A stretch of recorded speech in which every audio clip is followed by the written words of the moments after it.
This campaign changed 8 days ago. It changed. And when evil gets visited upon innocent people, the American people react. And it doesn't matter where those innocent people are. It doesn't matter whether those innocent people are in Paris, France. It doesn't matter whether those innocent people are in Lebanon. When evil gets visited upon innocent people, it brings a reaction from the American people, because it's part of the core of who we are, that we believe innocent, peaceful people should be allowed to live their lives in freedom and liberty. And that's how this campaign changed 8 days ago.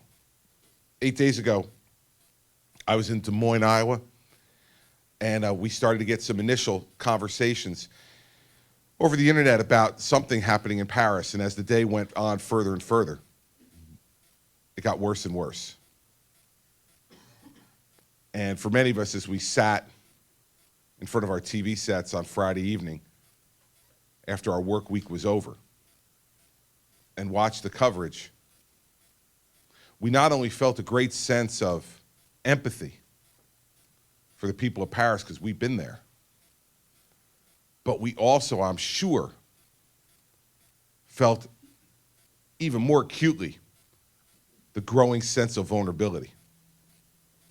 And so let's be plain about a few things as we start this conversation today. The number one job of the President of the United States of America is to protect the safety and security of the American people. That's the first thing.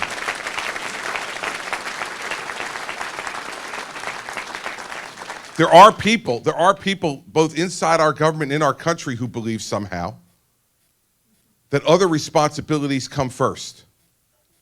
I have to tell you the truth.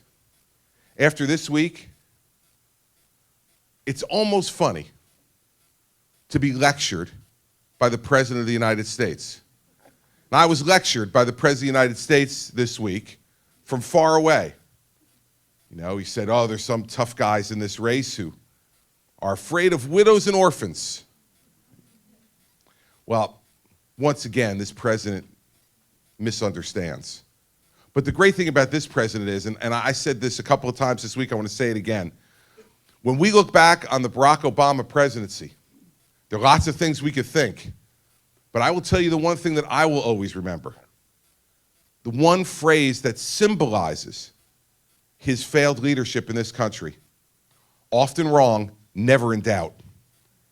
This man has been wrong over and over and over again, yet he continues to say, you're going to believe me or your lying eyes.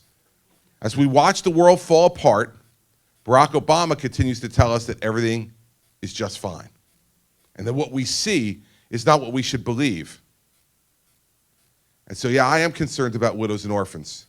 The widows and orphans I'm concerned about are the widows and orphans that live in my state, the widows and orphans of September 11th. And I do not want to create another generation of those widows and orphans. And if I'm President of the United States, we will do everything we can to make sure that there are no American deaths from terrorist attacks in this country. That's got to be the top priority of the President of the United States.